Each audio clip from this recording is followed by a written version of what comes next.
दोस्तों, आज की कहानी है जेठानी जी। आपका बच्चा तो बच्चा है और मेरा बच्चा क्या है। दोस्तों, कहानी शुरू करने से पहले अगर हमारे चैनल को सब्सक्राइब नहीं किया हो तो कर लीजिए ताकि आपके पास पहुंचे हर रोज नया वीडियो। मीनाक्षी आज बहुत खुश थी, हो भी क्यों ना। सालों बाद उसका एक सपना सच हुआ था। उसके अपने घर पिछले 10 सालों से किराए के घर में रहकर अपना जीवन यापन कर रही थी। आज सही घर छोटा ही है लेकिन खुद का तो नए घर खरीदने की खुशी में अपने घर पर छोटा सा आयोजन रखा है जिसमें कुछ खास लोगों को बुलाया गया है। मीनाक्षी के पियर वाले, उसके कुछ खास दोस्त, गांव से उसके सास ससुर भी आए और उसकी सबसे ज्यादा पैसे वाले सेठ और जेठानी रम्मा भी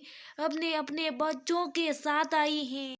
जेठ जी के पास शुरू से काम अच्छा था। पैसा अपने काम से कमाते थे या भ्रष्टाचारी से पता नहीं, पर पैसा बहुत है। इस बात को लेकर रम्मा को बहुत घमंड था। जब भी रम्मा और मीनाक्षी गांव में एक साथ मिलते, रम्मा एक भी मौका नहीं छोड़ती मीनाक्षी को ये जताने में कि वह बहुत पैसे वाली है और उसका घर बहुत बड़ा है। वही मीनाक्षी गरीब भी और उसका खुद का घर भी नहीं है।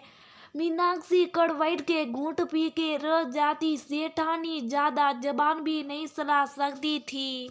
और फिर जब जेठानी रमा ये सब परिवार वालों के सामने बोलती तब भी कोई उसे कुछ नहीं बोलता, खुद मीनाक्षी का पति विकास भी नहीं।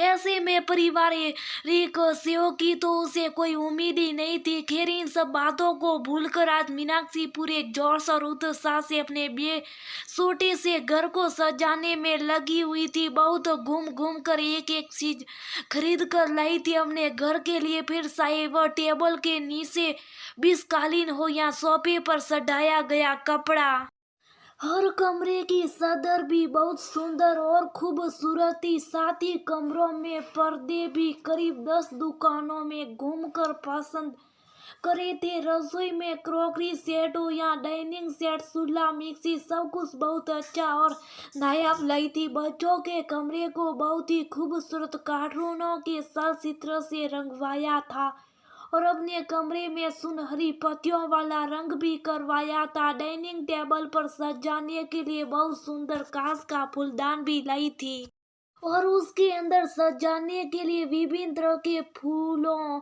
और गुलदस्ता भी उसने लगाया था। कुल मिलाकर घर मीनाक्षी की मेहनत को अच्छे से बयां कर रहा था।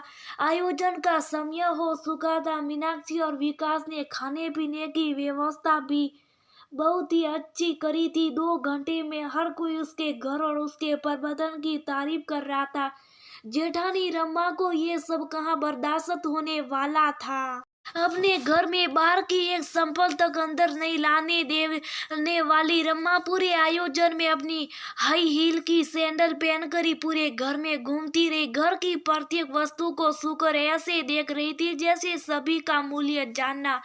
सारियों खुद के घर में तो उसने आज तक घर वालों को बिना मतलब के एक भी चीज छूने की इजाजत नहीं दी थी।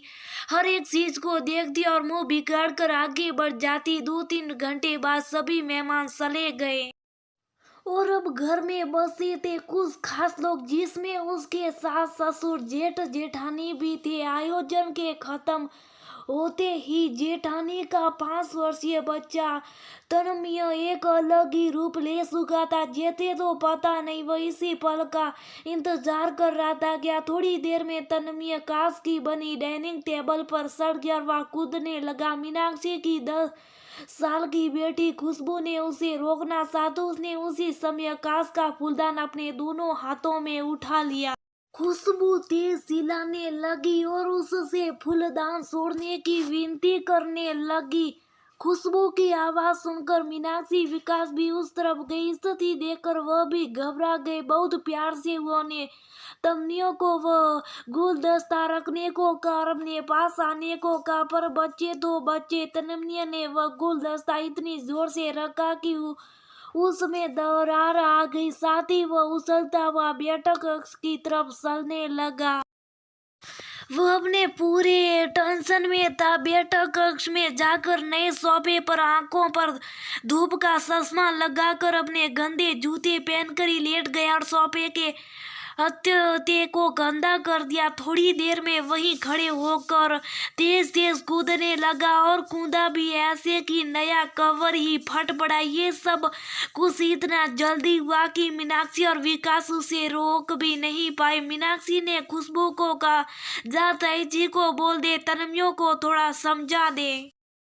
थोड़ी देर में खुशबू आई और बोली, मम्मा ताई जी ने कहा है बच्चा अरे जो करने दो। मीनाक्षी ये बात सुनकर हैरान थी। उसके दिमाग में 3 साल पुराना वह किस्सा घूमने लगा जब जेठानी के बड़े बेटे के जन्मदिन के उपलक्ष्य में वह अपने परिवार के साथ गई थी। शादी के इतने सालों में मीनाक्षी पहली बार अपनी जेठानी के घर गई थी। सब कुछ बहुत नायाब और सुंदर था। बच्चे भी इतना बड़ा घर देखकर चकित हो रहे थे। इतना सुंदर और पवित्र घर तो आज तक मीनाक्षी ने देखा ही नहीं था। मानना पड़ेगा बच्चों को भी इतने अच्छे तरीके से जेठानी ने समझा रखा है कि एक चीज भी नहीं बिगड़ी हुई थी। गंदगी का कोई नामो निशान भी नहीं था।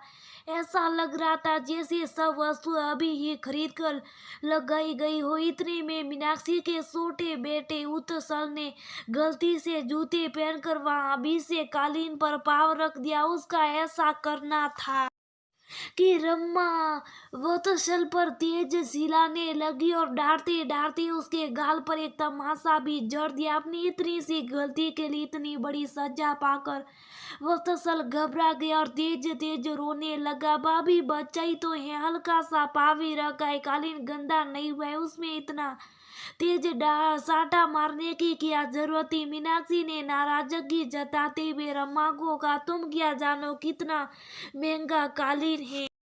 तुम लोगों को इतना भी नहीं पता होगा कि घर के बाहर के जूते संभल घर के अंदर नहीं लाते हैं। तुम्हारी तो कभी ऐसी कोई हैसियत होगी नहीं कि तुम बच्चों को कुछ समझा सको। किराए का घर है, कौन सा खुद का। इतना सुनने के बाद मीनाक्षी का मन तो हुआ कि अभी के अभी वहां से चली जाए, लेकिन जब उसके पति विकास ने ही उसका साथ नहीं दिया तो वह भी अपमान का घूंट पीकर एक कोने में अपने बच्चे को सीने से चिपका कर बैठ गई। घर पर आकर पूरी रात रोई थी।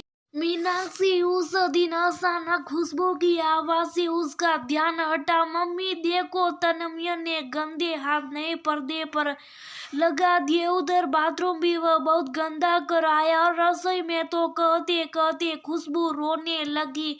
मीनाक्षी से अब रहा ना गया और वह गुस्से में तन्मयों को डांटते हुए बोली, बेटा इस तरीके से किसी के घर में जाकर बदमाशी नहीं करते। आपकी मम्मा ने आपको समझाया है ना, इतना कहना था।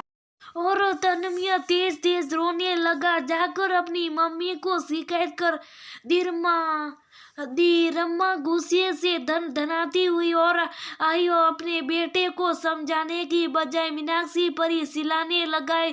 तुम्हारी हिम्मत कैसी हुई मेरे नन्हे से बच्चे पर सिलाने की बजाय कुछ भी कर दिया तो क्या हुआ। मीनाक्षी ये सुनकर अवाक थी। क्या सच में बच्चा ही है, उसका बच्चा बच्चा और मेरा बच्चा। जेठानी के कार्यक्रम इतना कितना बड़ा हो गया था। घर के सभी लोग वहां एकत्रित हो गए, लेकिन किसी ने भी बढ़कर रमा को खुश नहीं कहा। पैसे वाले का जोर जो था। विकास भी ये सब खड़ा खड़ा देख रहा था, लेकिन अपनी भाभी से दो शब्द बोलने की हिम्मत उसमें भी नहीं थी। लेकिन आज मीनाक्षी से भी रहा ना गया। सही है भाभी, आपका बच्चा तो कांच की टेबल पर भी सट सकता है, कांच का फूलदान तोड़ भी सकता है, नए सोफे के कवर पर कूद भी सकता है और नए पर्दे पर गंदे हाथ भी लगा सकता है। रसोई बाथरूम कुछ भी गंदा कर सकता। और मेरे बच्चे ने जब गलती से आपके कालीन पर पैर रख दिए तो आपने तो उसे थप्पड़ ही लगा दिया और मैं तो इसे अपना मान कर डांट भी नहीं सकती। अब तक तो मैंने बहुत बर्दाश्त कर लिया, लेकिन अब अगर तन्मय नहीं रुका तो मेरा हाथ भी उठते देर नहीं लगेगी। मीनाक्षी के ऐसे बोल कि रमा को उम्मीद नहीं थी। ये सब सुनती उसका भी पारा सट गया। देख लिया सबने एक छोटा सा घर क्या ले लिया, इसके लिए तो पर निकल आए हैं। मेरे बच्चे के थप्पड़ लगाए कि ये इस घर में एक मिनट में नहीं रह सकती। सुनिए जी, चलिए यहाँ से अभी के अभी। और जेठ के ठहरे जेठानी के गुलाम 1 मिनट में कहती रवानगी की तैयारी करने लगे। सासू माँ ने रोकना भी सारे। रम्मा बेटा ऐसे गुस्सा नहीं करते। मीनाक्षी रम्मा से माफी मांग सास से। मीनाक्षी को ये उम्मीद थी, लेकिन आज पहली बार विकास ने मीनाक्षी का साथ दिया। माँ किस बात की माफी मांगेगी? मीनाक्षी गलती तनमिया की और भाभी को उसे समझाना ही सही, और अगर वह ऐसा नहीं करती तो वह जा सकती है। लेकिन सासा, मेरी गलती कुछ भी नहीं है। मम्मा ने कहा था कि पार्टी पूरे होती मुझे ये सब शैतानी शुरू करनी। रमा की हालत तो कांटों तो खूनने जैसी थी। तनमिया की बात सुनती आश्चर्य से सब एक दूसरे का चेहरा निहारने लगे। इसके आगे तो अब एक भी शब्द ना था किसी के पास भी कहने के लिए।